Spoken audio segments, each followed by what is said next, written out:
Bonjour tout le monde, aujourd'hui on va parler des différents types de yoga. Il y a beaucoup trop de personnes qui me disent le yoga c'est pas mon truc. Comment est-ce que ça peut ne pas être ton truc alors qu'il y a un panel de différents yogas qui existent, du plus dynamique au plus relaxant possible. Le yoga ce n'est pas juste faire des respirations étranges et du stretching. Le yoga c'est plein de choses. Et il y a donc différents types de yoga. Je vais vous parler tout de suite de ça. Donc on a le Ashtanga.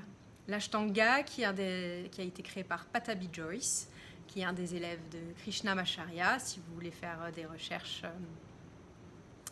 sur son maître. L'Ashtanga, c'est deux séries, série A, série B, c'est une série de postures qu'on doit faire dans un certain ordre, si on veut faire l'Ashtanga pur, dans un certain ordre, d'une certaine manière.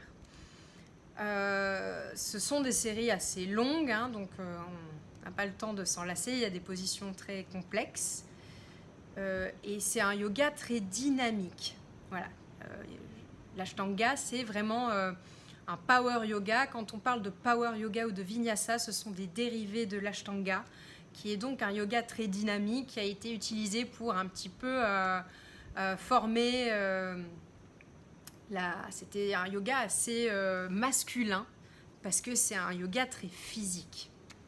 On a comme yoga aussi dynamique le Jivamukti. Jivamukti qui a été créé dans les années 80, mais qui est un petit peu plus un dérivé de Hatha Yoga, mais qui allie aussi beaucoup de spiritualité et qui est assez dynamique. Il y a aussi des séries plus ou moins écrites.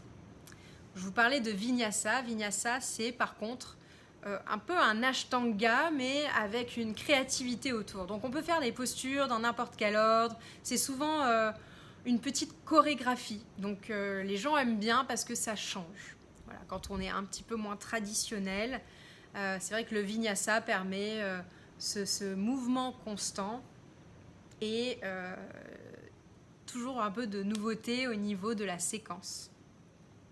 Le Hatha Yoga. Moi, j'ai été formée en Hatha Yoga. C'est un yoga qui me plaît énormément parce que c'est un yoga beaucoup plus statique qui permet de vraiment aller profondément dans le corps, dans les postures. On peut rester...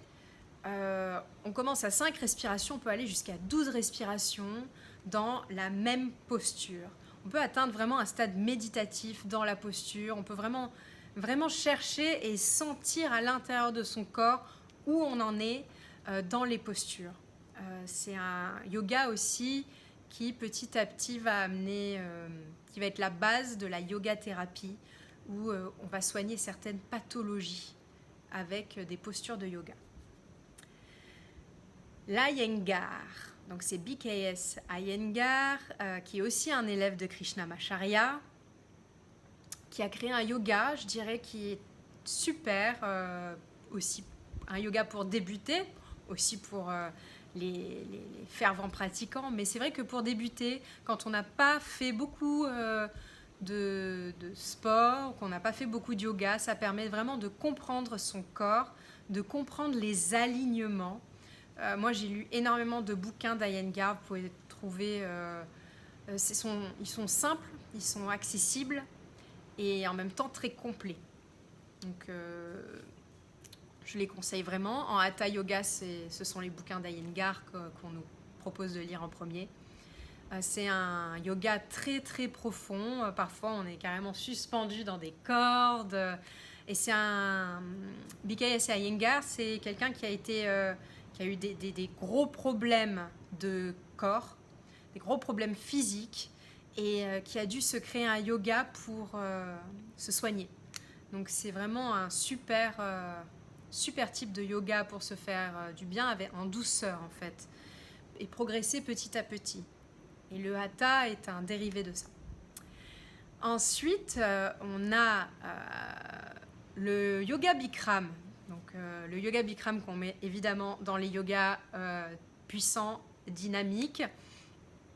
Le yoga Bikram est une séquence de 26 poses qui ne change jamais et qui est dans une pièce qui est à, il me semble, je ne veux plus pas vous dire de bêtises, mais très très chaude. Voilà. Donc c'est une pièce qui nous fait suer. Donc on transpire énormément et du coup de repratiquer la même séquence, on atteint, l'idée c'est de vraiment amplifier sa pratique dans les mêmes postures, voilà, profondément.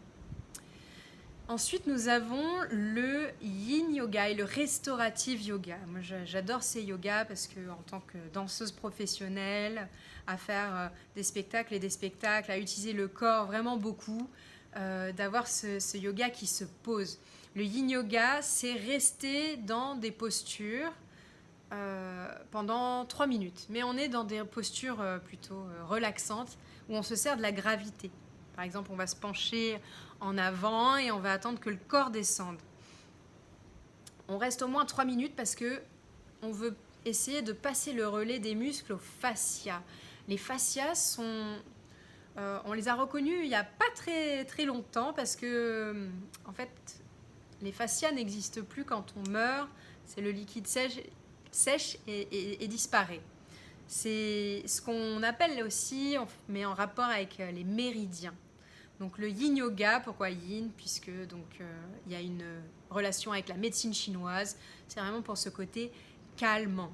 Et donc on passe le relais des muscles à ces fascias qui sont donc cette pellicule qui est tout au-dessus du corps et qui est une connectivité entre tout. Ça permet aussi de passer le relais dans les articulations, avoir une détente à ce niveau-là. En restaurative, la seule différence, c'est qu'on va se mettre sur des coussins, des blocs. Enfin, je veux dire, avec une amie, on appelait ça le yoga dodo parce que on est vraiment emballé dans des coussins. C'est hyper confortable, on peut facilement s'endormir. Mais l'idée, c'est de vraiment rentrer dans un côté complètement méditatif. Et là, par exemple, on peut vraiment on peut nous laisser entre 5 et 15 minutes dans certaines postures. Et l'idée, c'est pas d'aller au maximum, c'est de rester juste avant ta limite et de trouver le confort là pour que ton corps puisse aller plus loin. C'est très intéressant. Il y a beaucoup d'athlètes de haut niveau qui se sont mis à faire ce style de yoga pour récupérer. On parle de restauratif, de récupération. Ensuite, il y a le yoga nidra. Donc là, c'est vraiment le yoga sommeil. On est entre... L'idée, c'est d'être conscient dans l'inconscient presque. C'est d'être dans une fréquence avant le sommeil, mais inconscient. Donc ça, c'est un travail énorme sur le système nerveux. Donc on est en yoga nidra, on est guidé. Il y a toujours quelqu'un qui nous guide dans une certaine... On visualise, on observe son corps, on est dans une détente absolument totale.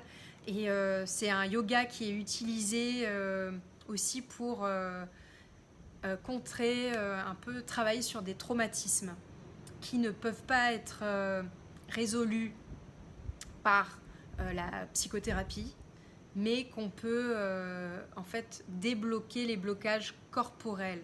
Donc par le yoga nidra, on va refaire circuler des choses inconsciemment sans s'en rendre compte, mais vraiment débloquer des choses par le corps et non seulement par la tête. Voilà. Donc je pense que je vous ai parlé de tous les différents types de yoga, je vérifie. Ah, j'ai oublié le Kundalini. Le Kundalini qui est aussi un yoga assez dynamique, mais qui est cet éveil-là. On est plus sur un dérivé de la lignée tantrique. Et donc, c'est un éveil de la colonne vertébrale. Donc, il y a vraiment une dynamisation. Il y a des mouvements circulaires et très répétitifs pour dynamiser cette colonne et donc la chaîne du chakra du bas jusqu'à au sommet de la tête. Je vous laisse donc analyser tous ces différents types de yoga et j'espère que vous trouverez votre bonheur dans l'un d'entre eux, ou peut-être plusieurs. Namasté.